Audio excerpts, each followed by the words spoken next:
जय जय रघुवीर समर्थ श्रीमत दासबोध दशक 7वा चतुर्दश ब्रह्मनाम समास 3रा चतुर्दश ब्रह्म निरूपण नाम। श्रीराम समर्थ श्रीराम समर्थ। श्रोता व्हावे सावधान आता सांगतो ब्रह्मज्ञान जेणे होय समाधान साधकाचे। श्री समर्थांनी दशक 7वा आणि समास 3ऱ्यामध्ये आपल्याला चतुर्दश म्हणजे 14 ब्रह्मांची लक्षणे सांगितलेली आहेत। 14 ब्रह्म कोणती आहेत याचाही उल्लेख इथे केलेला आहे। म्हणून या समासाचा विचार आम्हाला विशेष करून आता इथे करायचा आहे। या समासामध्ये 14 ब्रह्म आणि त्यांची लक्षणे श्री समर्थ सांगतात आहे। या समासाची रचना करण्यामागे मुख्य उद्देश हा आहे की शिष्याचा प्रश्न होता आणि त्या प्रश्नाचं उत्तर समर्थ ते या समासात देतात आहे। समर्थ म्हणतात आहे, श्रोती व्हावे सावधान आता सांगतो ब्रह्मज्ञान जेणे होय समाधान साधकाचे। रत्ने साधाया कारणे मृत्तिका लागे एकवटणे 14 ब्रह्मांची लक्षणे जाणीजे तैसी। श्री समर्थांनी 14 ब्रह्म सांगितली आहेत, पण त्या 14 ब्रह्म सांगण्यामागचा उद्देश काय आहे हे लक्षात घ्या। कारण 14 ब्रह्म हे 14 ब्रह्म कसे आहेत याचं उत्तर समर्थांनी पहिल्याच ओळीमध्ये दिलेलं आहे। समर्थ म्हणतात आहे, श्रोती व्हावे सावधान आता सांगो ब्रह्मज्ञान जेणे होय समाधान साधकाचे। 14 ब्रह्माची मी लक्षणं आता सांगतो आहे। 14 ब्रह्म कोणती आहे तेही सांगतो आहे, पण ही 14 ब्रह्म मी का सांगतो आहे हे लक्षात घ्या। त्या सांगण्यामागचा उद्देश रत्न साधाया कारणे मृत्तिका लागे एकवटणे हे त्याचं उत्तर आहे। म्हणजे आम्हाला चांगल्या गोष्टी प्राप्त करण्यासाठी जसं रत्न आहे की हिरे आहेत, माणिके आहेत, माणिक आहे, मोती आहे, या गोष्टी आम्हाला जर प्राप्त करायच्या असतील तर आम्हाला त्यासाठी मृत्तिका म्हणजे माती सुद्धा जमा करावी लागते। हिरा कुठे सापडतो? कोळशाच्या खाणीत। म्हणून कोळशाच्या खाणीला खोदण्याचे काम आम्हाला करावे लागते। म्हणजे कोळसा आम्हाला पहिले जवळ करावा लागेल आणि मग आम्हाला हिरा मिळेल। त्याप्रमाणे या सगळ्या अनमोल गोष्टी आम्हाला प्राप्त होण्यासाठी 14 ब्रह्म जरी ते नाशवंत असले तरी सुद्धा त्या 14 ब्रह्माला आपल्याला अभ्यासावं लागणार आहे, ते पाहावं लागेल। म्हणून समर्थ म्हणतात आहे, पदार्थे विन संकेत द्वैता वेगळा दृष्टांत पूर्व पक्ष विन सिद्धांत बोलताची नाही। श्री समर्थ म्हणतायत की पदार्थे विन संकेत आणि द्वैता वेगळा दृष्टांत। द्वैत म्हणजे सिद्धांत सांगायचा असेल तर त्याला दृष्टांताचा आधार घ्यावा लागतो, मग तो द्वैताचा असतो। कारण द्वैतातूनच आपल्याला अद्वैताकडे जायचं आहे। म्हणून आधी मिथ्या उभारावे। आताच म्हटल्याप्रमाणे द्वैताकडून आम्हाला अद्वैताकडे जायचं आहे, तर द्वैत हे मुळामध्ये मिथ्या आहे, ते नष्ट होणार आहे आणि तरी सुद्धा समर्थ म्हणतात आहे त्याचा आधार घ्यावा लागतो। जसं पोहणं शिकत असताना त्या भोपळ्याचा आधार घ्यावा लागतो, तो भोपळा पाठीला बांधावा लागतो। तो पाठीला बांधला की काही दिवस आपण त्याच्याबरोबर पोहू लागलो, हातपायाचे चलन आपल्याला योग्य पद्धतीने करता येऊ लागले की तो भोपळा हळूहळू पोहणं शिकवणारा आहे, तो आपल्या पाठीमागचा तो भोपळा काढून घेतो। आणि एकदा पाठीचा काढून घेतल्यानंतर भोपळा काढून घेतल्यानंतर जर त्याला पोहता येत नसेल तर पोहता जर त्याला येत असेल तर त्याला भोपळ्याच्या आधाराची गरज नाही। त्याप्रमाणे एखादा सिद्धांत समजून सांगण्यासाठी दृष्टांत आधाराला घ्यावा लागतो। तो दृष्टांत द्वैताचा असो, द्वैत हे मुळात नाशिवंत आहे, मग तरी सुद्धा अद्वैत गोष्टी आम्हाला त्यातून प्राप्त करायच्या आहेत। म्हणून समर्थ म्हणतात आहे, आधी मिथ्या उभारावे। आधी मिथ्या उभारायचे आहेत, मग ते ओळखणं सांडावे, ते ओळखायचे आहेत आणि जे मिथ्या गोष्टी आहेत त्या आपल्याला शेवटी सोडून द्यायच्या आहेत। पुढे सत्य ते स्वभावे अंतरी बाणे। त्या सत्य गोष्टी आमच्या अंतरामध्ये आपोआपच बांधू लागतात। म्हणून त्या बांधण्यासाठी पहिल्यांदा आधार मात्र आम्हाला द्वैताचा घ्यावा लागतो, मिथ्या गोष्टीचा आधार घ्यावा लागतो। असत्य गोष्टी जरी असतील तरी असत्याच्या माध्यमातून सत्याकडे जावे लागते, मूर्ताच्या माध्यमातून आम्हाला अमूर्ताकडे जावे लागते। म्हणून समर्थ म्हणतात की आधी मी तुम्हाला 14 ब्रह्म सांगतो, मग ही 14 ब्रह्म सांगण्यामागचा उद्देश काय आहे समर्थांचा हे जरी तुम्ही नाशवंत म्हणत असाल, मिथ्या म्हणत असाल तरी याच्याच आधाराने सत्य शुद्ध विमल ब्रह्मापर्यंत आम्हाला पोचायचं आहे। म्हणून समर्थ काय म्हणतात आहे तर पहिलं तुम्ही 14 ब्रह्म आहे ती समजून घ्या। म्हणून समर्थ म्हणतात की ही 14 ब्रह्म बोधारण्यक नावाच्या उपनिषदांतून घेतलेली आहेत. जे आपले अनेक उपनिषद आहेत त्या उपनिषदांमध्ये 108 उपनिषद महत्त्वाची आहेत आणि त्या 108 मध्ये सुद्धा 11 उपनिषद अधिक आपल्याला परिचयाची आहेत. ज्या उपनिषदांमध्ये आत्मा आणि परमात्मा, जीव आणि शिव याचं गूढ रहस्य त्यामध्ये साठवलेलं आहे. ते सांगण्यासाठी, ते समजण्यासाठी समर्थांनी बोधारण्यक नावाच्या या उपनिषदातून हा विषय येथे आपल्याला समजून सांगितलेला आहे. 14 ब्रह्म मानतोच आम्ही, 14 ब्रह्मांना आपण ओळखतोही, परंतु समर्थांचं हे म्हणणं आहे की 14 ब्रह्म जरी तुम्ही जाणत असले तरी सुद्धा ते शाश्वत समजू नका. आणि ते शाश्वत का नाही याचं उत्तर सुद्धा समर्थांनी याच समासामध्ये पुढे दिलेलं आहे. म्हणून समर्थ म्हणतायत, धन्य धन्य ते संत की त्या संतांनी स्वतःच्या अनुभवाच्या पातळीवर या गोष्टी समजून सांगितल्या आणि नंतर इतरांना सांगितल्या. इतरांना सांगण्यासाठी आधी केले मग सांगितले. या उक्तीप्रमाणे आधी त्यांनी आचरण केलेले आहे. त्यांनी त्याचा अनुभव घेतलेला आहे. अनुभूतीतून बोलणं आणि अभ्यासातून बोलणे या दोन बोलण्यामध्ये अंतर आहे. म्हणून समर्थ म्हणतात आहे आपण आता 14 ब्रह्म कोणती ते व्यवस्थित समजून घ्यावे. एकामागून एक 14 ब्रह्मांची नावं पाठ झाली पाहिजेत. ही जर 14 ब्रह्म कळली तर या 14 ब्रह्मांचा जो मुख्य ब्रह्म आहे त्याला आम्ही शुद्ध विमल ब्रह्म म्हटलं. त्या ब्रह्मापर्यंत आम्हाला पोचायचं असेल, त्या ब्रह्मापर्यंत आम्हाला पोचायचं आहे म्हणून म्हटलं आहे. म्हणून 14 ब्रह्मांचा संकेत बोलिला कळाया सिद्धांत, येथे शोती सावचित्त क्षण एक असावे. पहिले ते शब्द ब्रह्म, दुजे मित्तिकाक्षर ब्रह्म, तिसरे खम ब्रह्म बोलिली श्रुती. 14 ब्रह्म समजण्यासाठी फक्त एक क्षण थांब म्हणतात, म्हणजे एका क्षणात ते 14 ब्रह्म सांगतात आहे. तो क्षण जो आहे तो फार महत्वाचा आहे. आता ते समजेपर्यंत आपल्याला थांबायचे आहे. म्हणून म्हटलं आहे पहिले ते शब्द ब्रह्म, दुजे मितिकाक्षर ब्रह्म, तिसरे खं ब्रह्म बोलिली श्रुती. चौथे जाण सर्व ब्रह्म, पाचवे चैतन्य ब्रह्म, सहावे सत्ता ब्रह्म, साक्ष ब्रह्म सातवे, आठवे सगुण ब्रह्म, नवे निर्गुण ब्रह्म, 10वे वाच्य ब्रह्म जाणावे पै. अनुभव ते 11वे, आनंद ब्रह्म ते 12वे, तदाकार 13वे, 14वे अनुर्वाच्य. अशा प्रकारचे 14 ब्रह्म समर्थांनी सांगितले. त्या 14 ब्रह्मांचा क्रम सुद्धा आम्हाला सोडायचा नाही आहे. म्हणून 14 ब्रह्म आम्हाला समजले पाहिजेत. पहिले ब्रह्म समर्थ म्हणतात आहे शब्द ब्रह्म. वाणीचा संबंध शब्द ब्रह्माशी आहे. आम्ही जे बोलतो त्याला शब्द ब्रह्म असे म्हणतात. पण शब्द ब्रह्म कोणाला म्हणतात? संतांच्या वाणीतून मुखातून निघालेले हे शब्द ब्रह्म. शब्द वापरणार नाही त्याला, ते अनुभवजन्य असतात म्हणून ते शब्द ब्रह्म होत नाहीत. जे नुसते बोलतात आणि अनुभव शून्य असतात त्यांना शब्द ब्रह्म असे म्हणतात. ते ब्रह्म आहे. म्हणून समर्थ म्हणतात अनुभवाच्या पातळीवर जो बोलणारा असेल तो शब्द ब्रह्मामध्ये मोडणार नाही. म्हणून शब्द ब्रह्म हे अनुभवेविन ब्रह्म आहे. जसं लहान मुलीला भातुकलीच्या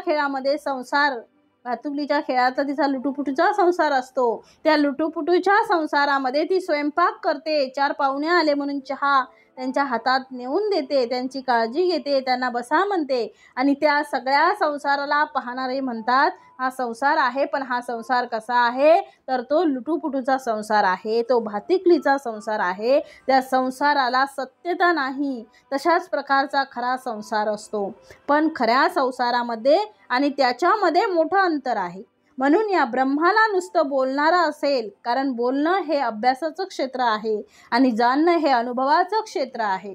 आता बोलण्यासाठी मी ग्रंथ पाहू शकतो, नोट्स काढू शकतो, अभ्यास करून लोकांना 4 गोष्टी सांगू शकतो. असे अनेक प्रवचनकार, अनेक कीर्तनकार, अनेक लोक करू शकतात. ते बोलतात ते खरं की खोटं आहे तर त्यांचं बोलणं खरं आहे. पण ते ब्रह्म जे आहे ते ब्रह्म शब्द ब्रह्म आहे. म्हणून शब्द ब्रह्म हे अनुभवाच्या पातळीवरून बोलले जाते असं सांगता येत नाही. खरं ब्रह्म सुद्धा अनुभवाच्या पातळीवर सांगावे लागते आणि त्यात सुद्धा वाणीचा आधार घ्यावा लागतो. म्हणून बोलणारी माणसं अजिबात अनुभवी नसतात असा काही आपण अंदाज करू नये. जे बोलणारे असतात ते अनुभवही घेतात आणि सांगतातही, पण जे लोक केवळ फक्त अभ्यासाच्या भरोशावर बोलतात, ज्यांना अभ्यासू गुरु असे आम्ही म्हणतो, असे अभ्यासू गुरु केवळ फक्त इतरांना सांगत असतात, त्यांना काही माहीत नसते. शिक्षक सांगतात, विद्यार्थ्यांनो पेपर असा सोडवा. 100 मार्काचा पेपर आहे, सोडवायचा आहे तर टायमिंग लावलं पाहिजे. 3 तासामध्ये तो पेपर सोडवला पाहिजे. कोणते महत्त्वाचे प्रश्न आहेत आणि ते कसे सोडवायचे ते सगळं सांगतात. पण एकाही शिक्षकांनी तो पेपर 3 तासाचा सोडवलेला नसतो. ते शब्दब्रह्म आहेत. ते कशाला सोडवतील पेपर? ते म्हणतात, आम्ही जेव्हा परीक्षेला बसलेलो तेव्हा आम्ही सोडवलेला आहे, आता कशाला सोडवायचं, आता कसं सोडवायचं ते तुम्हाला सांगतो आहे. म्हणजे ब्रह्म समजून घ्यायचं असेल तर ज्ञानाच्या माध्यमातून समजून सांगणे, अभ्यासाच्या माध्यमातून समजून सांगणे, त्याला शब्द ब्रह्म असं म्हटलेलं आहे. परंतु अनुभवाचा तेथे कुठेही लवलेश नसतो. अशा प्रकारच्या या शब्द ब्रह्माला अनुभवे विन भ्रम या नाव शब्द ब्रह्म. ब्रह्म माणसाचा परिणाम काय होतो? शब्द ब्रह्म माणसाचा परिणाम काय होतो तर ऐका. शब्द ब्रह्म या माध्यमातून एखादं ज्ञान, ब्रह्माची अनुभूती आपल्याला जर दुसरा देत असेल तर तो म्हणतो याने अनुभव घेतलेला नाही, याची कल्पना ऐकणाऱ्यालाही आलेली असते, कारण अनुभवाशिवाय सांगतो आहे ना तो. त्यामुळे त्याने अनुभवाने न सांगितल्यामुळे त्याचा फार काही प्रभाव समोरच्यावर पडत नाही. म्हणून म्हटलं आहे, स्थळ त्याग होता सवेची जाते. जे सगळं का होते? मुळात सांगणारा मनुष्य शब्द ब्रह्माच्या माध्यमातून सांगतो. म्हणून अनुभवाने सांगितलं, म्हणून आजी जे सांगते ते अनुभवाने सांगते आणि आई जे सांगते ते शब्द ब्रह्माने सांगते. कारण आईचा अनुभव तो नसतो, तो आजीचा असतो. म्हणून जे अनुभव घेतात आणि मग बोलतात ते म्हणतात, आमचे केस उन्हाने नाही पिकलेत, आम्ही एवढे अनुभव घेतलेत, एवढे उन्हाळे पावसाळे पाहिलेत. या शब्दाचा अर्थ काय हो तर उन्हाळे पावसाळे पाहिले याचा अर्थ आम्ही सगळ्यातून अनुभव घेतलेला आहे. अशा प्रकारचा सगळा त्रास आम्ही घेतलेला आहे आणि मग आम्ही तुम्हाला सांगतो आहे. म्हणून या सांगण्याला अनुभवातून सांगितले जाते. पण जे अनुभवातून सांगितले जात नाही, जे नुसते अभ्यासाने सांगितले जाते, पुस्तकातून सांगितले जाते, त्याला समर्थांनी शब्द ब्रह्म असं म्हटलेलं आहे. समर्थ दुसरं ब्रह्म या ठिकाणी म्हणतात आहे ते म्हणजे मितिकाक्षर ब्रह्म. याचा अर्थ एकाक्षरी ब्रह्म, एकच अक्षर आहे, परंतु आम्ही त्याला ब्रह्म म्हणतो. ते कोणतं एक अक्षर आहे तर ओम. हे एकाक्षरी ब्रह्म आहे, ओम. या एकाक्षरी ब्रह्मालाच आपण मितिकाक्षर ब्रह्म असे म्हणतो. आणि तिसरं ब्रह्म समर्थाने दिला आहे खं ब्रह्म. ख वर अनुस्वार दिलेला आहे. ख म्हणजे आकाश असा अर्थ होतो आणि ख या शब्दाचा अर्थ शून्य असा सुद्धा होतो. आकाश यामध्ये शून्य आहे, तिथे काहीही नाही. आपण म्हणतो जेव्हा काहीही नाही तिथे काय आहे? शून्य आहे. म्हणून आकाशाला आपण खं ब्रह्म असं म्हटलेलं आहे. ख पासून खग हा शब्द निर्माण झाला आणि ग म्हणजे गमन करणे आणि ख म्हणजे आकाश, म्हणजे आकाशात गमन करतो.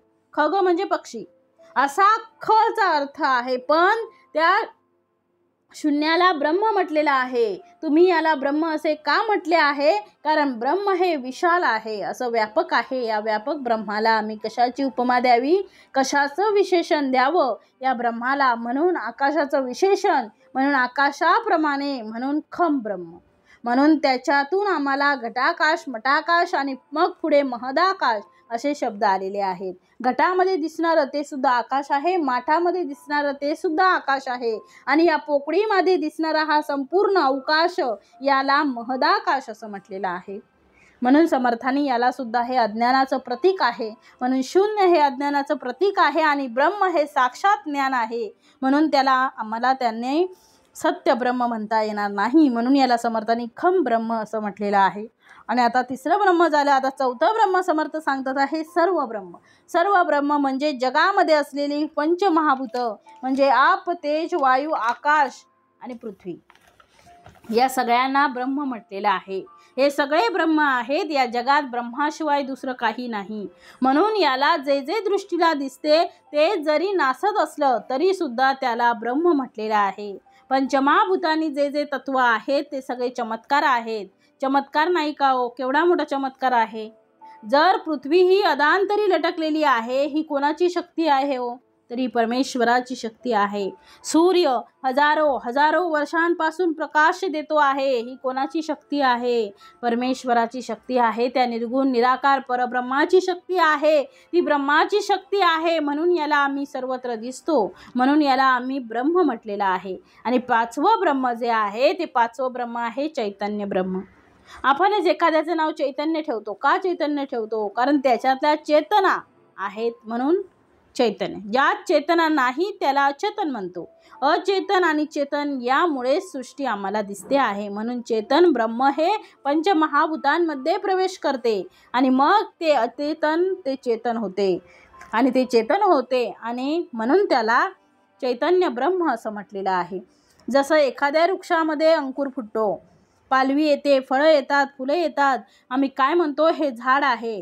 ते वाढण्याची शक्ती संपली, फळं येणं बंद झालं, फुलं येत नाही, ते वाढत नाही, म्हणून त्याला ते झाड मेलं असं म्हणतो. ते अचेतन आहे, कारण त्यात फक्त आता पंचमहाभूतं राहिली आहेत आणि ते वेगवेगळ्या पद्धतीने राहिले आहेत. परंतु ते जर वाढत असेल, ते जर चलित असेल, तर त्याला चैतन्य ब्रह्म म्हटलं आहे. म्हणून पाचवं ब्रह्म कोणतं आहे? तर त्याला चैतन्य ब्रह्म असं समर्थ म्हणतात आहे. आणि सहावं ब्रह्म आता दिलंय समर्थांनी सत्ता ब्रह्म. या सत्ता ब्रह्माचा अर्थ त्याला सत्ता ब्रह्म असे का म्हटले आहे? कारण चैतन्य ज्याच्यामध्ये वास करते त्या चैतन्यावर ज्याचा अधिकार आहे, मग चैतन्य चलित करण्याचं सामर्थ्य. आता चैतन्य हे मुळातच चलित आहे, पण त्याला आपल्या कंट्रोलमध्ये ठेवणारी एक सत्ता आहे, म्हणून त्याला सत्ता ब्रह्म असे म्हटले आहे. सत्ता ब्रह्म हे सुद्धा मुळामध्ये नाशिवंत आहे, पण ह्याची ज्याच्यावर सत्ता आहे ते सगळं नाशिवंत आहे. नाशिवंतावर नाशिवंताची सत्ता, म्हणून हे नाशिवंत सत्ता असलेले हा सुद्धा ब्रह्म इथे नाशिवंत मानलेला आहे. त्याचं स्पष्टीकरण आपण समर्थांनी पुढे दिलेलं आहे. पण हे सत्ता ब्रह्म आहे असं पाहणारा कोणीतरी आहे, त्याला साक्षी ब्रह्म असे म्हटले आहे. म्हणून साक्षी ब्रह्म हे सातवं ब्रह्म आहे. हे साक्षी ब्रह्म जेव्हा आम्हाला गुणामध्ये परिवर्तन होते, जेव्हा त्याचं गुणामध्ये परिवर्तन होते, तेव्हा त्याला सगुण ब्रह्म म्हटलं आहे. त्याच्यात गुणासहित आलेला आहे. पंचमहाभूतांमध्ये गुण आहेत, साक्षीत्वामध्ये सुद्धा तो उत्पन्न होतो, ते सुद्धा गुणात येतो. म्हणून याला साक्षी ब्रह्मानंतर जन्म झालेला आहे सगुण ब्रह्माचा. म्हणून आपण म्हणतो सगुण रूप जय जय राम, निर्गुण रूप जय जय राम. जे आपण म्हणतो त्यामध्ये सगुण म्हणजे गुणासहित आम्ही काय पूजा करतो? तर सगुण भक्ती करतो. सगुण भक्ती करतो याचा अर्थ त्या गुणांची उपासना करतो. म्हणून सगुण आहे, गुण सुद्धा नाशिवंत आहे, म्हणून निर्गुण ब्रह्म. मग आता निर्गुण ब्रह्म हे नववं ब्रह्म आहे.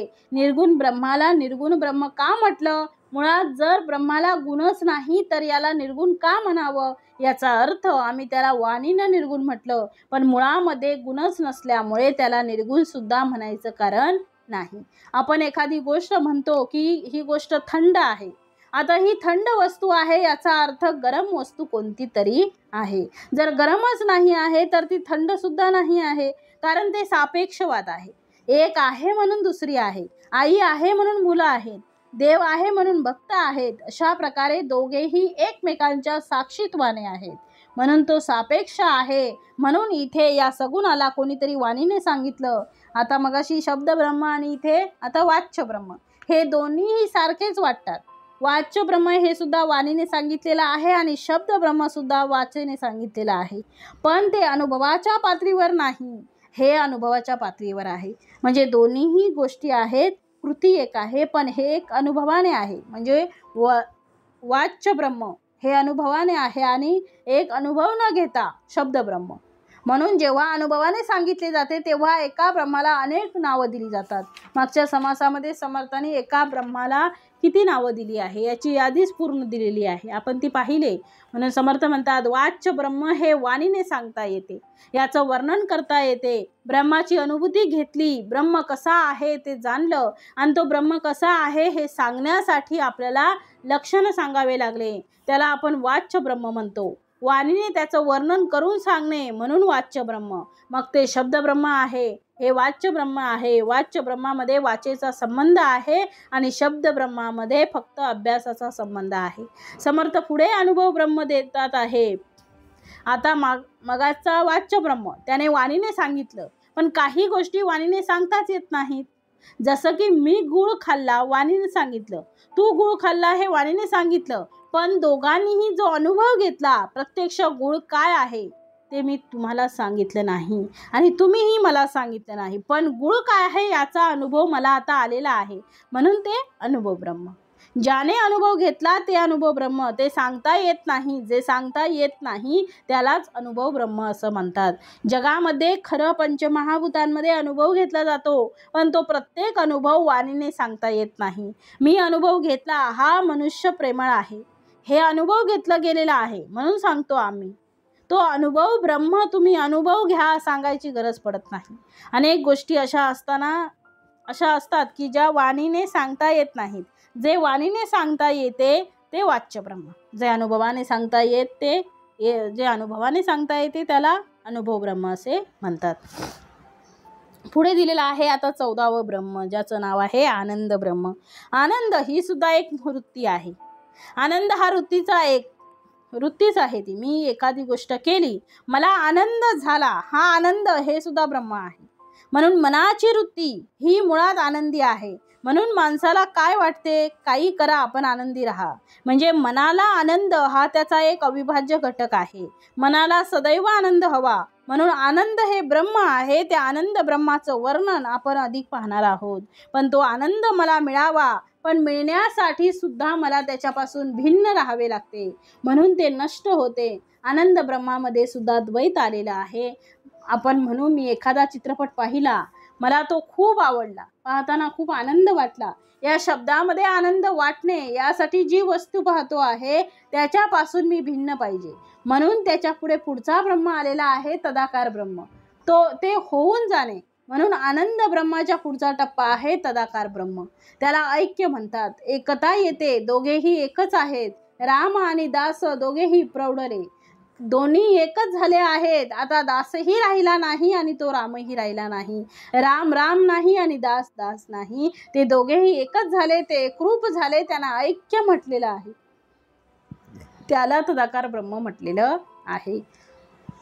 आणि तदाकार ब्रह्म प्राप्त झाल्यानंतर इथे सुद्धा उन्मनी अवस्था प्राप्त होते. तदाकारामध्ये उन्मनी, मी त्याच्यामध्ये आनंदात आहे, पण उन्मनी ही सुद्धा अवस्था आहे आणि अवस्था सुद्धा नष्ट होते, पण कुठलीही अवस्था कायम नसते, ती बदलत राहते. मग अवस्था कायम राहत नाही, म्हणून पुढचं ब्रह्म शुद्ध ब्रह्म आलेला आहे आणि ते शुद्ध ब्रह्म त्याला वाणीने सांगता येत नाही, म्हणून 14वं ब्रह्म अनिर्वाच्य ब्रह्म असं म्हटलेलं आहे. म्हणून अशा प्रकारे आम्ही 14 ब्रह्मांचं थोडक्यात वर्णन पाहिलं. आता पुढे समर्थ सांगतात आहे, ऐसी हे 14 ब्रह्मे यांची निरोपली नामे, आता स्वरूपाची वर्मे संकेत दाऊ. या 14 ब्रह्मांच्या नावाचा संकेत, 14 ब्रह्म म्हणजे काय त्याचं थोडं वर्णन समर्थ इथे प्रत्येक ओळीमध्ये एक एक शब्दात करतात आहे. बघा, समर्थ म्हणतात आहे, अनुभवे विन ब्रह्म या नाव शब्द ब्रह्म, आता मितिकाक्षर ब्रह्म ते एकाक्षर.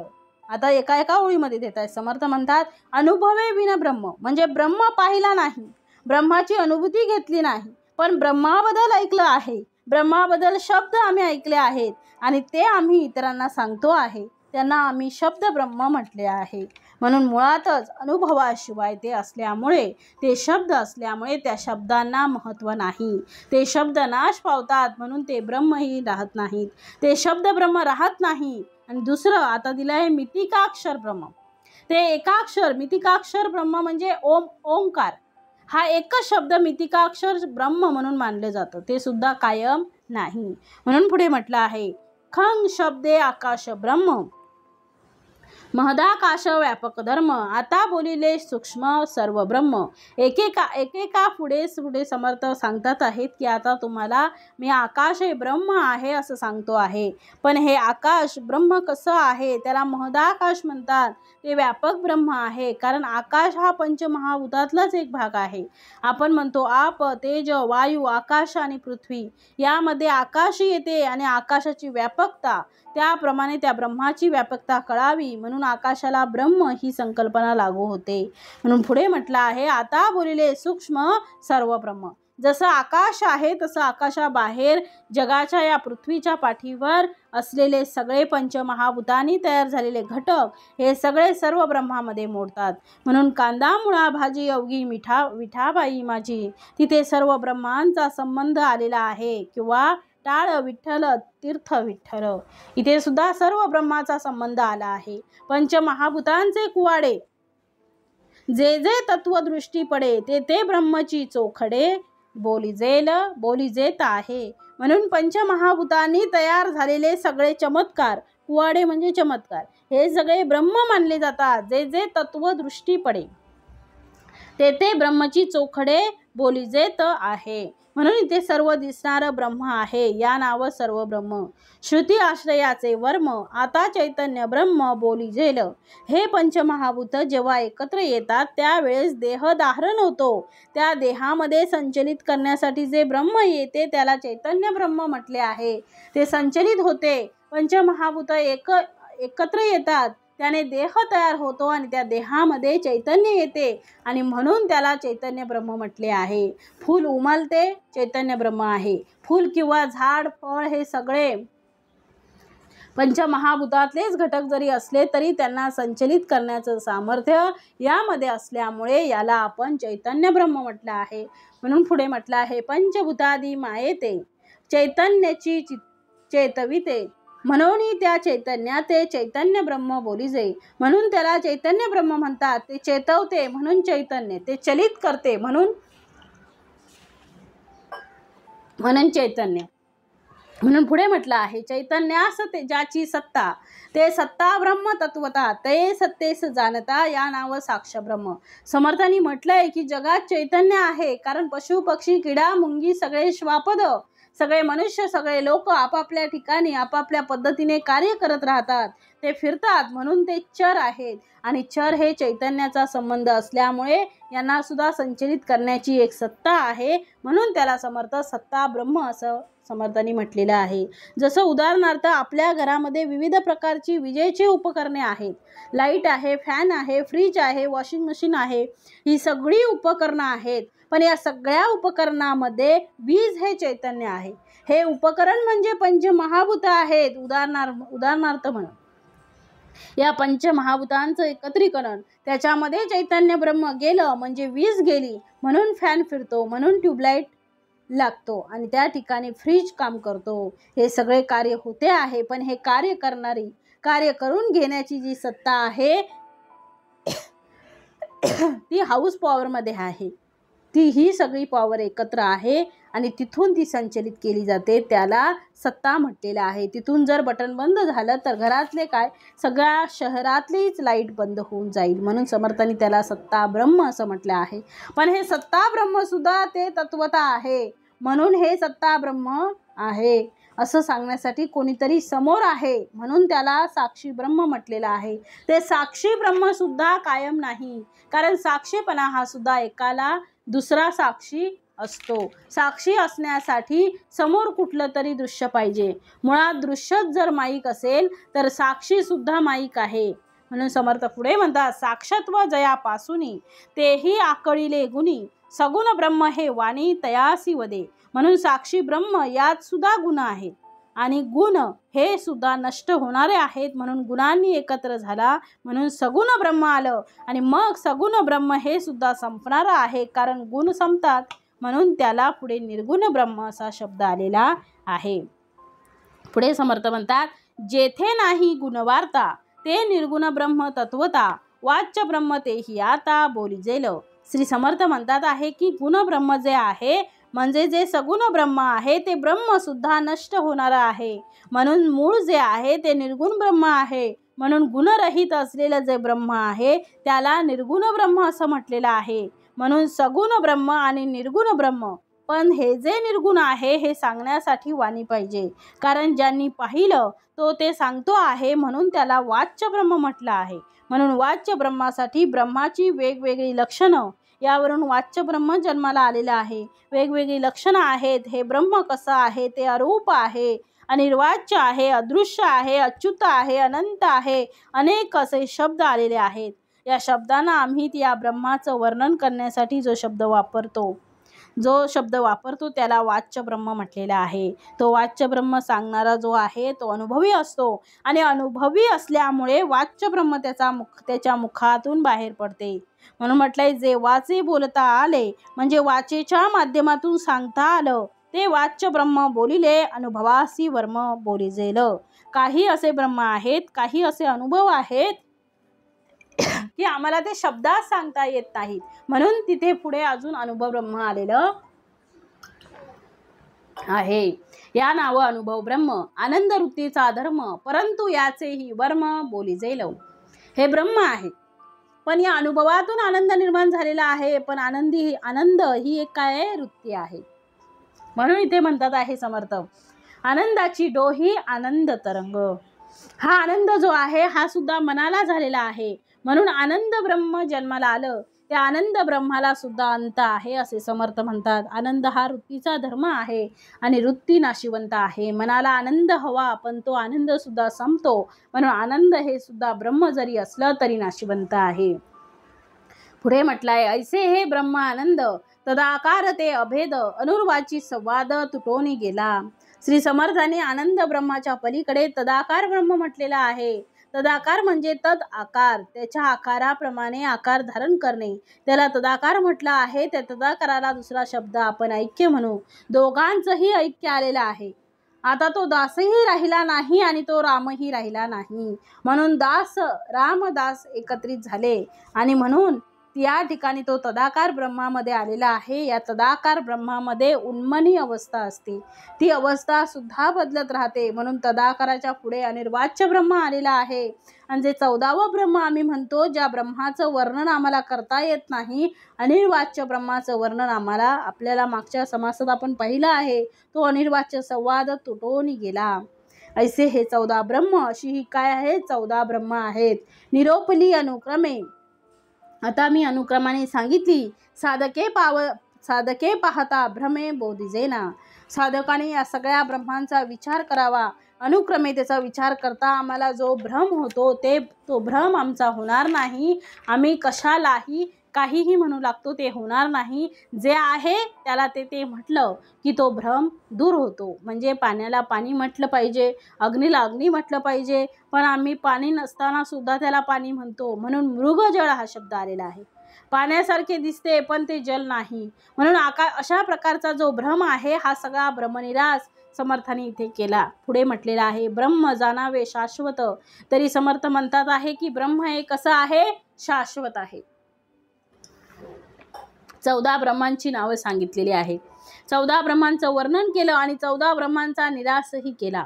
म्हणून समर्थ म्हणतात की ब्रह्म हे काय आहे शाश्वत आहे. ब्रह्म जाणावे शाश्वत माया त्याची अशाश्वत. 14 ब्रह्मांचा सिद्धांत होईल आता. शब्द ब्रह्म ते शाब्दिक अनुभवे विन माईक.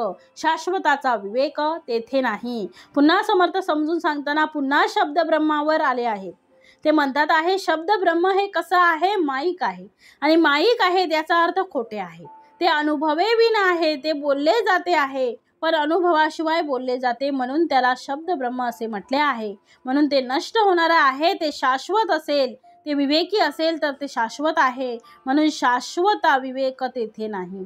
ते शाश्वत ब्रह्म नाही. जे क्षर ना अक्षर आपण पाहिलं मितिकाक्षर, तेथे कैचे मितिकाक्षर शाश्वताचा विचार तेथे नाही. ज्या ठिकाणी क्षरही नाही आणि अक्षरही नाही, जर नष्ट होत नाही असं जर आम्ही म्हणतो तर ते चिरंतन आहे असं म्हणण्यातही काय अर्थ आहे. ते आहे ते आहे. म्हणून ते म्हणतात आहे जे क्षर ना अक्षर. अक्षर म्हणजे नष्ट न होणारं. ते नष्ट होणार नाही असं जेव्हा आपण एखादी वस्तू सांगतो त्यावेळी नष्ट होणारं दुसरं काहीतरी असते. म्हणून एकाच वेळी दोन कसं काय दिसणार आहे. म्हणून मुळामध्ये ते क्षरही नाही आणि अक्षरही नाही. तेथे कैचे मितिकाक्षर शाश्वताचा विचार तेथे नाही. तेथे शाश्वत राहणार नाही. खम ब्रह्म ऐसे वचन तरी शून्याते नासी ज्ञान. शाश्वताचे अधिष्ठान तेथेही न दिसे. समर्थ म्हणतात आकाशाला जर आम्ही ब्रह्म म्हटलं तर आकाश सुद्धा ते शून्याकार आहे. इथे शून्याचा भास होतो आणि शून्य हे अज्ञानाचं लक्षण आहे. म्हणून नासी ज्ञान, ते ज्ञान नासते. म्हणून ते शाश्वत कसं राहील. म्हणून शाश्वताचे अधिष्ठान तेथेही न दिसे. सर्व त्रास आहे अंत, सर्वांना अंत आहे. सर्व ब्रह्म नासिवंत, प्रळय बोलिला निश्चित वेदांत शास्त्री.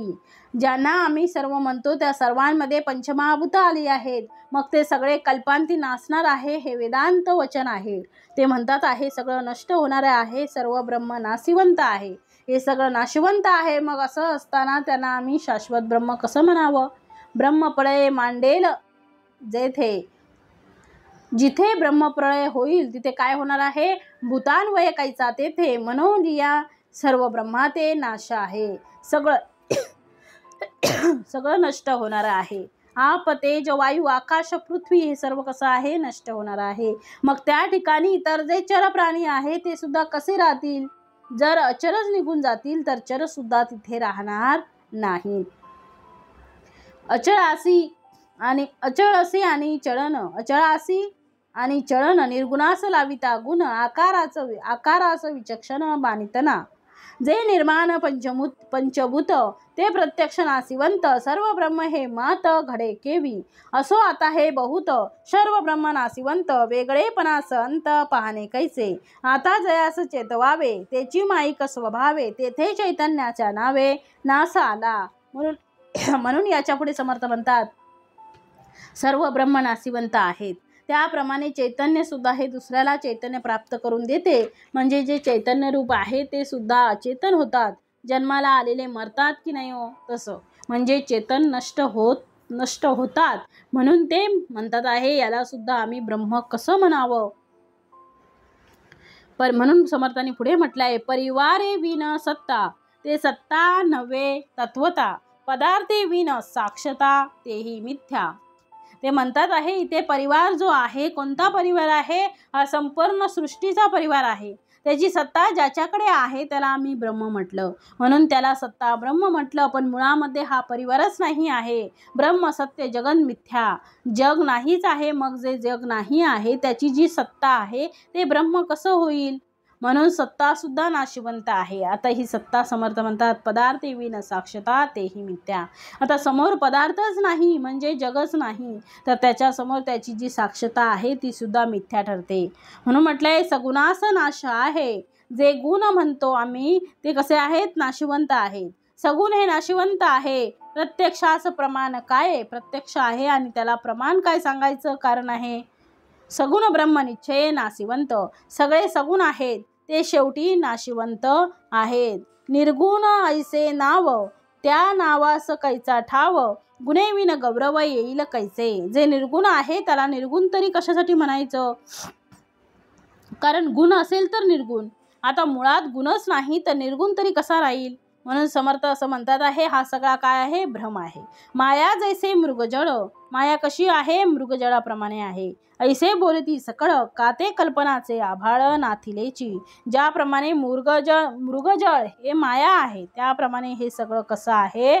माईक आहे. हे कसं आहे? सगळं खोटं आहे. म्हणून समर्थ म्हणतात हे सगळं माईक आहे. म्हणून संपूर्ण ब्रह्म ज्याला कळलेलं आहे, समर्थ म्हणतात वय थोरते चोर होऊनी ठेले. नुसता वयाने मोठेपणा नाही तर ज्ञान वैराग्य भक्ती याने जो मोठा आहे तो खऱ्या अर्थाने मोठा आहे. म्हणून हा मोठेपणा ज्याला प्राप्त झालेला आहे त्याला आपण नमस्कार केला पाहिजे. म्हणून कीर्तनामध्ये लहान मुलं जरी आलेले असले तरी त्याला तो मोठेपणाने प्राप्त झालेला आहे, कारण शेवटी तो भक्त आहे, त्यालाही नमस्कार केला जातो. म्हणून समर्थ म्हणतात करीती ब्रह्म निरूपण, जाणती ब्रह्म संपूर्ण, तेची जाणावे ब्राह्मण ब्रह्मविद. संपूर्ण ब्रह्म ज्याला कळालेला आहे आणि जो ब्रह्म निरूपण करतो आहे याचा अर्थ जो लोकोद्धारासाठी कार्य करतो आहे, जाणावे तेची जाणावे ब्राह्मण. अशा प्रकारचं ब्रह्मनिरूपण करणारे ब्रह्मविद असलेले जे लोक आहेत त्यांना आपण वंदन करावं, त्यांच्याकडून चांगल्या गोष्टी शिकाव्या. म्हणून म्हटलं आहे जगदोद्धारासाठी ज्यांनी कार्य केले, जगाच्या कल्याणा संतांच्या विभूती, देह कष्टविती परोपकारी. तो निर्गुण निराकार, तेथे नाही उत्पत्ती विस्तार, स्थानमानाचा विचार ऐलीकडे. तो निर्गुण आहे, निराकार आहे. ढासून पक्क आपल्या मनाला बुद्धीला चित्ताला आपण सांगितलंच पाहिजे हो. आपण थोर म्हणतो, दुसऱ्याला पण थोरपणा दिला पाहिजे, कारण ते ब्रह्म आहे. ब्रह्म कसं आहे? निर्गुण निराकार आहे. एक म्हणती विष्णू थोर, एक म्हणती रुद्र थोर, एक म्हणती शक्ती थोर. सकळांमध्ये ज्या ज्या गोष्टी निर्माण होतात त्या गोष्टी कशा आहेत? सगळ्या नष्ट होणाऱ्या आहेत हो. म्हणून समर्थांनी म्हटलेलं आहे की ऐसे रचले सचराचर. समर्थांनी म्हटलंय म्हणजे पृथ्वीवरची सगळी रचना ब्रह्माच्या माध्यमातून करण्यात आली. भगवान श्री विष्णूंनी त्याचं प्रतिपालन केलं आणि भगवान शंकरांनी याचा संहार केला असं म्हणतात. ब्रह्माने जरी ही सृष्टी निर्माण केली तर ब्रह्माला कोणी निर्माण केलं? भगवान विष्णूंनी. जर याचं प्रतिपालन केलं तर भगवान विष्णूंचं प्रतिपालन कोणी केलं? भगवान शंकरांनी जर याचा संहार केला तर भगवान शंकरांचा संहार कोणी केला? याचा अर्थ असा समर्थ म्हणतात की तो निर्गुण निराकार कोण आहे? परब्रह्म आहे. हा अत्यंत व्यापक आहे, जो नामातीत आहे, नामाच्या पलीकडे आहे, जो अनंत आहे, असीम आहे, अगणित आहे. म्हणून पुढे समर्थ स्पष्टीकरण त्याचा उल्लेख देतात आहे. म्हणून म्हटलं आहे एक म्हणती विष्णू थोर, एक म्हणती रुद्र थोर, एक म्हणती शक्ती थोर सकळांमध्ये.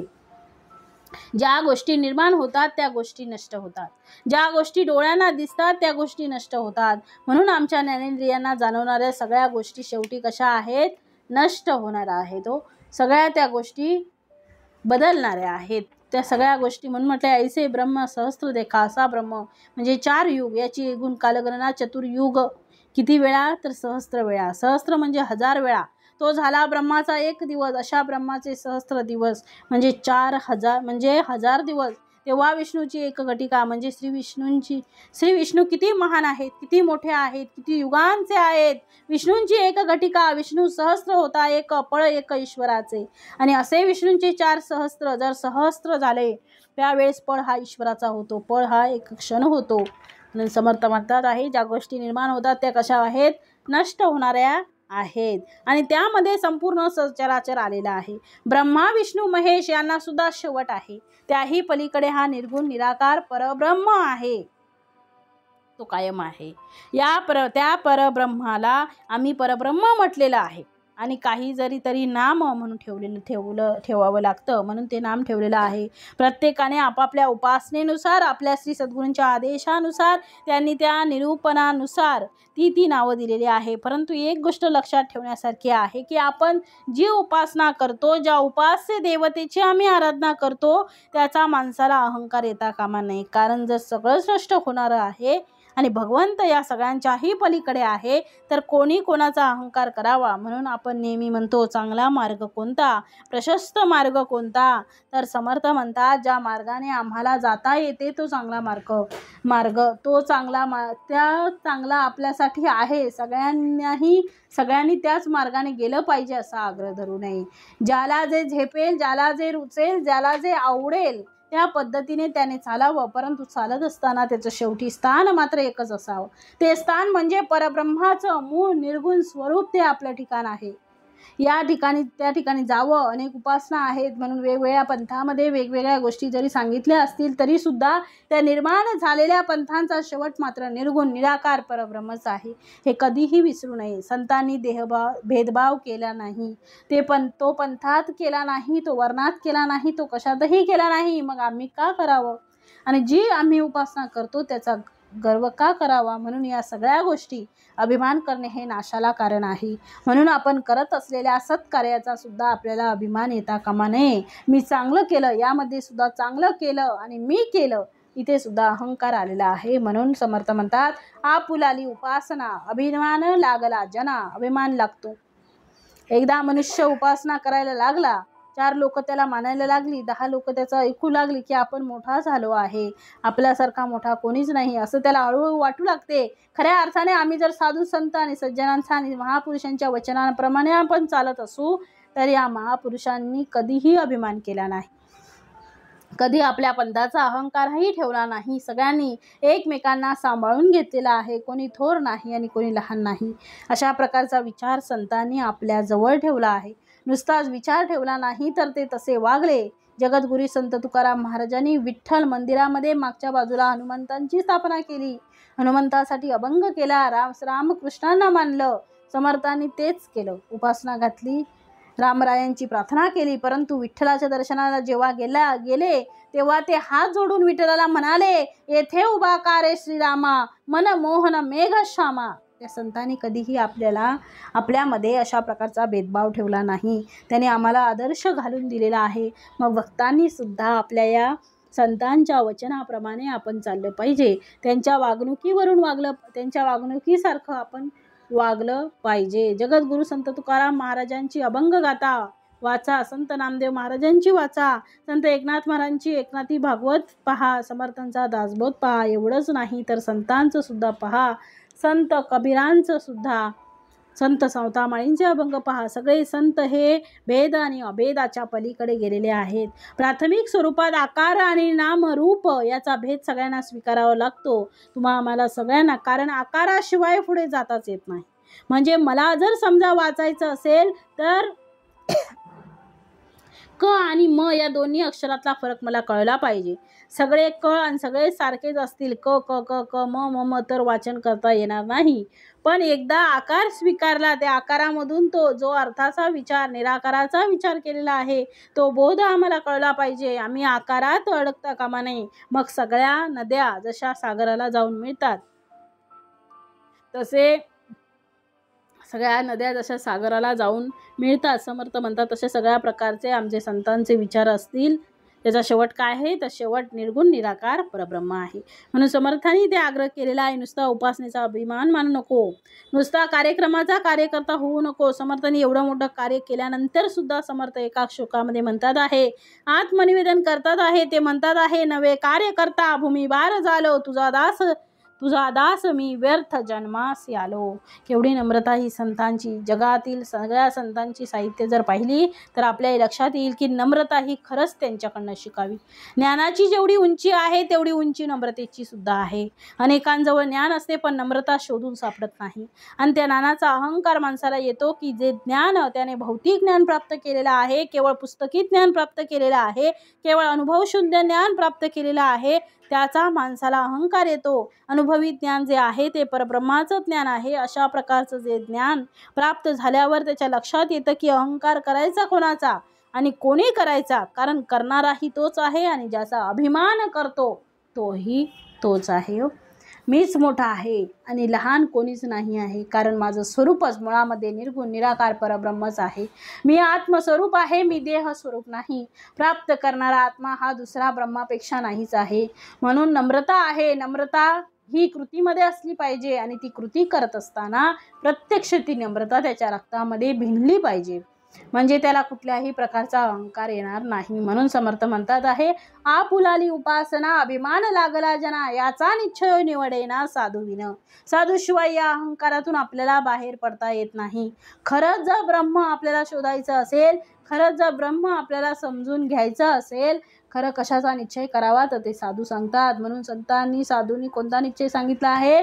साधू निश्चय करती एक. साधूंनी निश्चय एकच केला आहे, आत्मा सर्वत्र व्यापक, येरती अवघेची माईक सचराचर. आपल्या हृदयामध्ये हे शब्द करून ठेवावे, ठाम निश्चयाने लक्षात ठेवावं.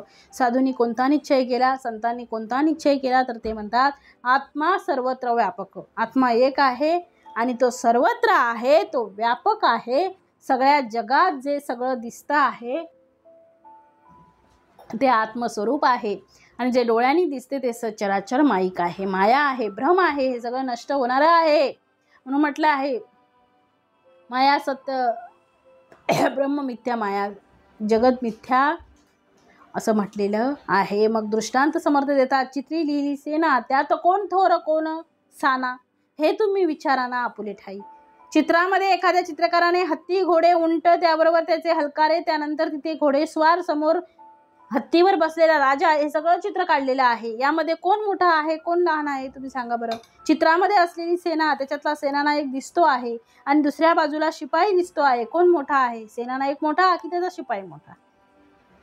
तुम्ही म्हणाले हे चित्र आहे हो, याच्यातला कुठला राजा, कुठला शिपाई, कुठला प्रधान, कुठला सेनानायक, कुठला त्याचा सेवक, जेवढे सगळे चित्रातले आहेत त्याप्रमाणे जगत दिसताना हे चित्राप्रमाणेच आहे. हे चित्र आहे, हे सत्य नाही आहे, हे संपणार आहे, हे मिथ्या आहे. जे स्थिर नाही ते नष्ट होत असते, हे स्थिर नाहीच आहे. म्हणून समर्थ म्हणतात, चित्री लिहिली सेना, चित्रामध्ये सेना काढली, त्यात कोण थोर कोण साना, हे तुम्ही विचारा ना. तुम्ही तुमच्या मनाला विचारा, कोण मोठा आहे आणि कोण लहान आहे. कोणीही मोठं नाही. चित्रामध्ये म्हणा किंवा नाटकामध्ये म्हणा.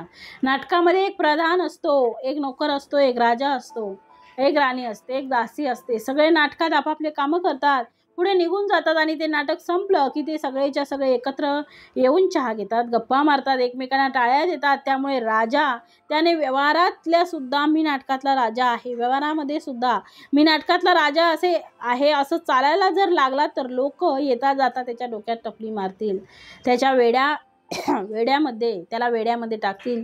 तो नाटकामध्ये राजा आहे, व्यवहारात नाही, हे त्यालाही माहीत असते. तसं माणसाने जीवन जगताना आपल्याकडे जे पात्र आलेलं आहे त्या पात्राप्रमाणे त्याने त्याची कृती करावी, त्याने त्याप्रमाणे वागावं. त्या पात्रातून बाहेर पडलं तर आम्ही आत्मस्वरूप आहे, यामध्ये आमच्यामध्ये काही बदल नाही. नाटक संपलं, दृश्य संपून जाते. तसं हे जगताचं नाटक आहे. आम्ही आहोत हे नाटक दिसते आहे, आम्ही गेलो की हे नाटक संपणार आहे. म्हणून ना खेद करता येतं ना त्याचा आनंद मानता येतो. ते स्वप्नाचंच देतात बघा. स्वप्नी उदंड देखिले, उदंड पाहिलं स्वप्नामध्ये. लहान थोरही कल्पिले, परंतु जागे झालिया झाले कैसे पहा. जागा झाल्यानंतर आपल्या लक्षात येईल की स्वप्नामध्ये मी हिरे पाहिले, माणिक पाहिलं, सोनं पाहिलं, राजा पाहिला, राणी पाहिली. मला असं वाटलं मला ते सगळं प्राप्त झालं. हे कधी प्राप्त झालं? स्वप्नात. पण जागा झाल्यानंतर ते सगळं एका क्षणात संपून जाते. त्याप्रमाणे आम्ही सध्या जागृतीमध्ये राहून स्वप्नात आहेत. ते जागृतीचं स्वप्न संपलं की तुम्ही आत्मस्वरूप आहे आणि मी ज्याच्यामध्ये रमलो होतो त्या सगळ्या गोष्टी माईक आहेत, त्या कशा आहेत? खोट्या आहेत. हे जाणवू लागलं की लोक पैशामध्ये का रमतात, लोक या जगामध्ये असलेल्या सुखामध्ये का रमतात, घर बंगला गाडी शेतीमध्ये का रमतात? नाटक म्हणून आलेलं कार्य, म्हणून ते कारण ठीक आहे, पण त्यात रमला याचा अर्थ अडकला. कारण हे आपल्याला सोडून जावंच लागणार आहे. म्हणून समर्थ पुढे म्हणतात हे आपल्याला सगळं सोडायचंच आहे. हे भाड्याचं घर आहे, ते भाड्याचं घर आपल्याला सोडावे लागते. हे जसं आपल्या डोक्यात पक्क असते त्याप्रमाणे हे संपूर्ण जगत हे आपल्यासाठी आपण घेतलेल्या काही दिवसांसाठी घेतलेलं हे भाड्याचं घर आहे. ते सोडावंच लागणार आहे. आपला देहसुद्धा त्याप्रमाणे आहे. आम्ही काही क्षणासाठी इथे राहतो आहे. हा देहसुद्धा टाकावा लागणार आहे. पंचमहाभूत मी उसनी घेतलेली आहे, ते परत फेडावे लागणार आहेत, हे द्यावे लागणार आहेत. म्हणून समर्थ म्हणतात आत्मा हा सर्व व्यापक आहे. म्हणून दिसणारं दृश्य हे शेवटी कसं आहे? माईक आहे. पाहता जागृतीचा विचार, कोण लहान कोण थोर, झाला अवघाची विस्तार स्वप्न रचनेचा. अवघाची माईक विचार, कैसे लहान कैसे थोर, लहान थोराचा निर्धार जाणती ज्ञानी. जो जन्मासी येऊन गेला तो मी थोर म्हणताच मेला, परी याचा विचार पाहिला पाहिजे सृष्टी. मोठी माणसं जाणतात, लहान माणसं अजान असतात. मोठे त्यांना म्हणावं ज्यांनी मी थोर आहे असं वाटत नाही, ज्यांना मी थोर आहे असं वाटत नाही. मी थोर आहे असे जे म्हणतात ते खऱ्या अर्थाने सान आहेत. कारण तू कोण थोर आहे, तुझी काय अवस्था आहे, तू किती दिवसांचा आहे, तुझं तत्व काय आहे, जगामध्ये भगवंताने ईश्वराने केलेलं कर्तृत्व पहा, या विश्वाची रचना पहा. यातील एक किंचितही तुमचा जीव आहे आणि तोही त्याचाच अंश आहे.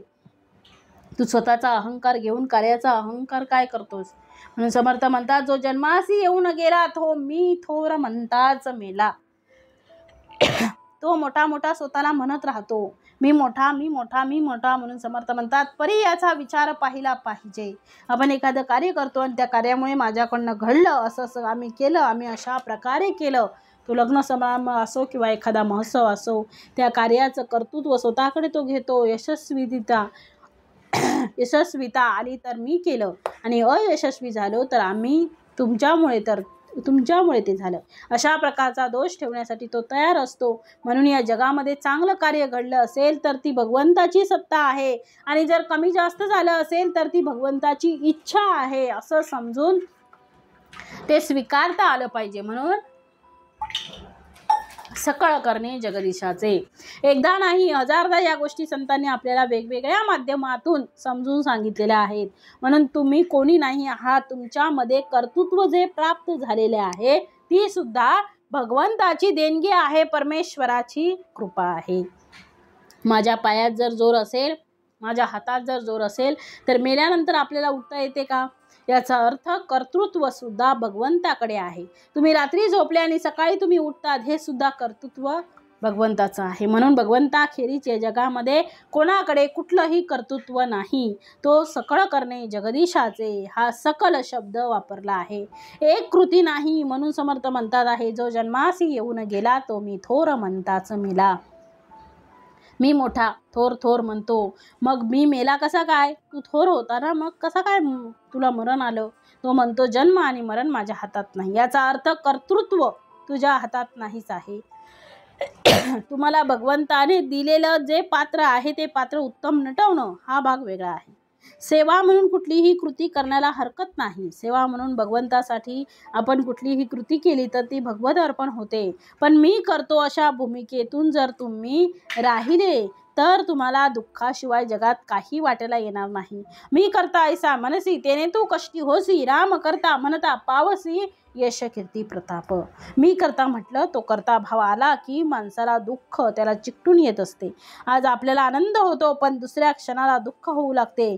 ज्याचा मी अभिमान केला त्याच्यामुळेच मला पुढे दुःख होऊ लागते. म्हणून मी करता ऐसा मनसी तेने तू कष्ट होसी, राम करता म्हणता पावसी यश कीर्ती प्रताप. आम्हाला यश कीर्ती आणि प्रताप जर प्राप्त करायचा असेल तर करणारा राम आहे आणि रामाच्याच पाठीमागे यश कीर्ती आणि प्रताप आहे. तुमच्या आमच्या पाठीमागे नाही आहे. आपल्याला यश प्राप्त प्राप्त झालं तर करणारा कोण आहे? हो, राम आहे. म्हणून यश प्राप्त झालं म्हणून कर्तृत्व भाव हा आपल्याकडे न घेता तो भगवंताला अर्पण करावा. माणसाला जीवनामध्ये धन्यता प्राप्त होईल. म्हणून समर्थ म्हणतात जयासी झाले आत्मज्ञान. आत्मज्ञान हेच आहे की भगवंत करता आहे आणि ही संपूर्ण सृष्टी जी डोळ्यांनी दिसते आहे ही भासमान आहे आणि माझा आत्मा हा भगवंताचं स्वरूप आहे. जयासी झाले आत्मज्ञान तोची थोर महाजन, वेदशास्त्र पुराण साधू संत बोलिले. अर्थ महान असलेले जन ते थोर आहेत आणि थोर का म्हणावं? कारण त्यांना वेदशास्त्र पुराण कळतं. म्हणून मृत्यू न म्हणे भूपती, मृत्यू न म्हणे चक्रवर्ती, मृत्यू न म्हणे करामती कैवाड जाणे, मृत्यू न म्हणे हयपती, मृत्यू न म्हणे गजपती. मृत्यू हा कुठला कोणाला सुटला नाही हो. मग काय तुम्ही स्वतःला थोर म्हणता? तुम्हाला वाचवण्याचं सामर्थ्य तुमच्यात नाही आहे. तुम्ही स्वतःला वाचवू शकत नाही तरी स्वतःला थोर म्हणायचं की इतरांना वाचवणारा थोर असतो. म्हणून समर्थ म्हणतात एवम सकळांमध्ये थोर तो एकची परमेश्वर तयामध्ये हरिहर होत जाती. म्हणून थोर हा शब्द जर जोडायचा असेल तर त्या व्यक्तीला थोर म्हणता येणार, आपल्यासारख्या व्यक्तीला नाही. तर तो परमेश्वर आहे. तो एकची परमेश्वर तयामध्ये हरिहर होत जाती. हरी आणि हर म्हणजे ब्रह्मादिक. ब्रह्मा विष्णू महेश हे सुद्धा येतात आणि जातात. म्हणून यांच्याही पेक्षा थोरपण परब्रह्माला दिला आहे, त्या परमेश्वराला दिलेला आहे. कारण या ब्रह्मा विष्णू महेशाची सुद्धा उत्पत्ती परमेश्वरातूनच आहे. पॉवर हाऊसमधून निर्माण झालेली आपल्या घरातील वीज आहे, याला थोर म्हणता येणार नाही. ती आहे आणि तो पॉवर हाऊस सुद्धा नाही. तो पॉवर हाऊसला सुद्धा कोणीतरी वीज पुरवली आहे आणि तो परमेश्वर आहे. म्हणून समर्थ म्हणतात तो निर्गुण निराकार, तेथे नाही उत्पत्ती विस्तार, स्थानमानाचा विचार, एलीकडे तो निर्गुण आहे, निराकार आहे. ढासून पक्का आपल्या मनाला, बुद्धीला, चित्ताला सांगितलं पाहिजे की या जगामध्ये आकार आहे ते नष्ट होणार आहे, निराकार आहे ते कायम स्वरूपी राहणार आहे आणि ते काय आहे? सत्य परमेश्वर आहे. पण दुसऱ्या बाजूनेही लक्षात ठेवलं पाहिजे की आकाराच्या माध्यमातूनच आपल्याला निराकारापर्यंत पोचायचं आहे. म्हणून आकार टाकता येत नाही. ज्याला निराकार कळलं त्याला आकाराची गरज नाही, पण निराकार कळलं नसेल तर आकाराला टाकणं हे सुद्धा चूक आहे. म्हणून समर्थ म्हणतात निर्गुण निराकार, तेथे नाही उत्पत्ती विस्तार, स्थानमानाचा विचार अलीकडे. स्थान आणि मान याचा विचार अलीकडे आहे. स्थान याचा अर्थ दिशा आणि जागा याला म्हणतात स्थान. मन कशाला म्हणतात? ज्याची लांबी रुंदी उंची याला म्हणतात मान.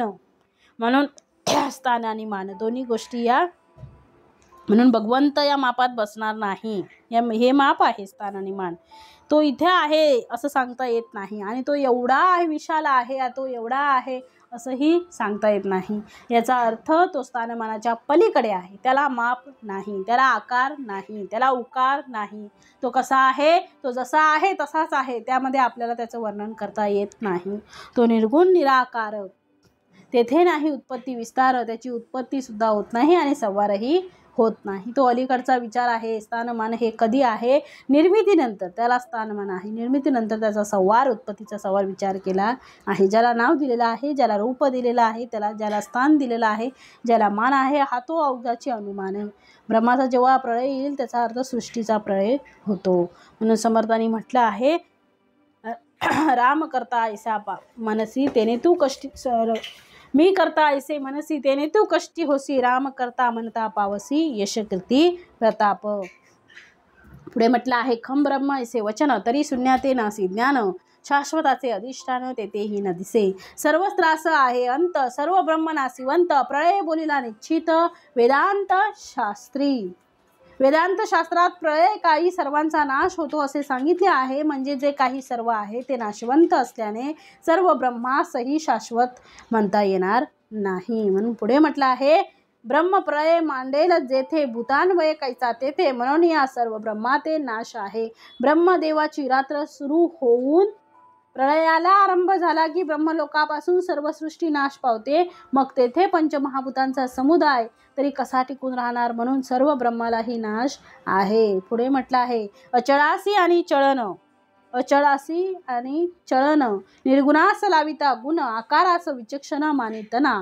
ब्रह्म हे अचळ, निर्गुण, निराकार असताना चल, गुणसंभूत आणि विविध आकार असलेल्या असा सर्व दृश्य सृष्टीला ब्रह्म म्हणणे हे विचारवंत मान्य करीत नाही.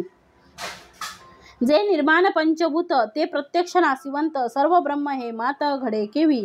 पंचमहाभूतांपासून जे जे निर्माण होते ते नाशवंत आहे, ते प्रत्यक्ष दिसून येते, तेथे सर्व ब्रह्म ही गोष्ट मान्य कशी व्हावी? म्हणून असो आता हे बहुत, सर्व ब्रह्म नाशिवंत, वेगळेपणास अंत पाहणे कैचे.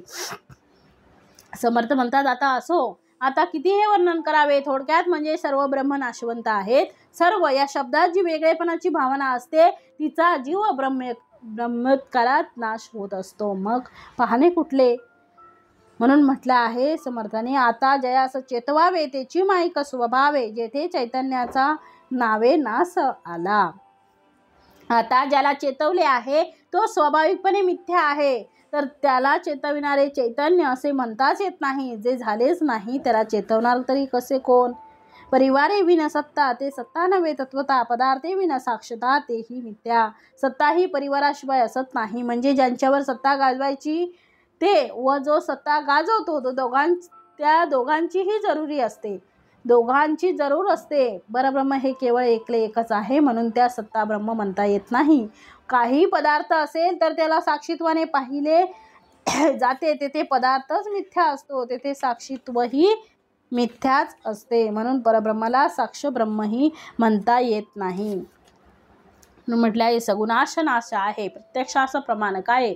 सगुण ब्रह्म निश्चय नाशिवंत. सगुणाला नाश आहे ही प्रत्यक्ष अनुभवाची गोष्ट असल्याने त्याला प्रमाण देण्याची जरुरी नाही. म्हणून सगुण ब्रह्म हे निश्चितपणे नाशवंत आहे. निर्गुण असे जे म्हटले जाते त्याला शब्दाला वावच नाही. काहीतरी वैशिष्ट्य असेल तरच गौरव केला जातो.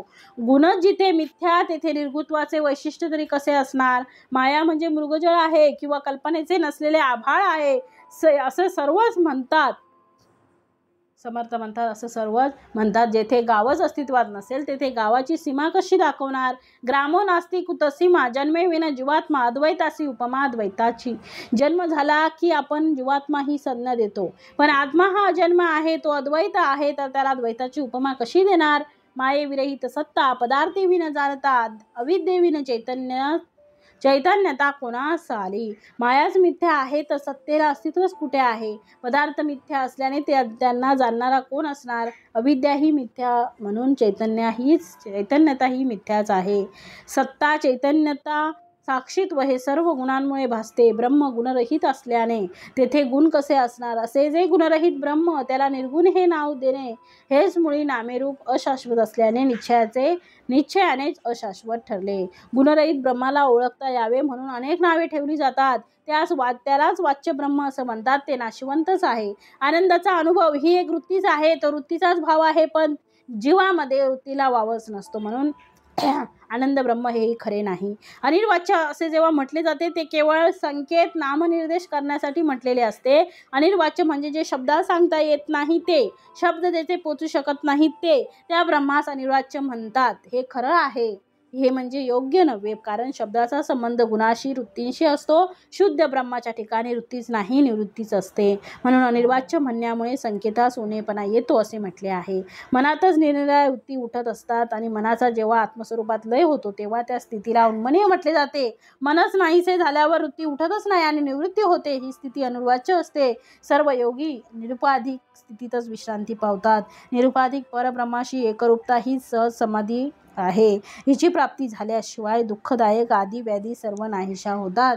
जो उपाधीचा अंत तोची जाणावा सिद्धांत आणि वेदांत दादांत आत्मा असो ऐसे हे शाश्वत ब्रह्म, जेथे नाही माया भ्रम. अनुभवी जाणे वर्म स्वानुभवे, आपुलाने अनुभवे कल्पनेसी मोडावे. मग सुकाळी पडावे अनुभवाचे, निर्विकल्पास कल्पावे. कल्पना मोडे स्वभावे, मग नासवणी असावे कल्पकोटी. कल्पनेचे एक बरे, मोहरताची मोहरे. स्वरूपी घ्यातीला बरे निर्विकल्पी. निर्विकल्पासी कल्पिता, कल्पनेची नुरे वार्ता. निसंगास भेटो जाता, निसंग होईजे. विद्या आणि अविद्या या दोन उपाधी सांगितल्या जातात आणि या उपाधींचा अंत होतो तेव्हाच ब्रह्मसाक्षात्कार होतो. आपल्या स्वस्वरूपाने मी देह ही कल्पना मोडून टाकावी आणि आपोआपच सर्वत्र ब्रह्मसाक्षात्काराचा अनुभव सुकाळ होतो. निर्विकल्पाची कल्पना करण्याचा अभ्यास केला की कल्पनेचा मागमूसही उरत नाही, ती पूर्णपणे नाहीशी होते. निसंगाशी भेट घ्यायला गेले की भेट होणाराही निसंग होतो. पदार्थ ऐसे ब्रह्म नव्हे, माते हाती धरून द्यावे, असो हे अनुभवावे सद्गुरुमुखे. ब्रह्म म्हणजे एखादा पदार्थ नाही की हातात घेऊन दाखवता येईल. सद्गुरुमुखाने त्याचा अनुभवच घ्यावा लागतो. पुढे कथेचा अन्वय केलाची करून निश्चय, जेथे अनुभवासी ये केवळ ब्रह्म. पुढच्या समासामध्ये केवळ ब्रह्माचेच अधिक निश्चयपूर्वक निरूपण केलेले आहे. त्याचं श्रवण मनन केल्याने केवळ ब्रह्माचा साक्षात अनुभव येईल असे समर्थ सांगतात आहे. इति श्रीदासबोधे गुरुशिष्य संवादे चतुर्दश ब्रह्म निरूपण नाम समास तिसरा. जय जय रघुवीर समर्थ.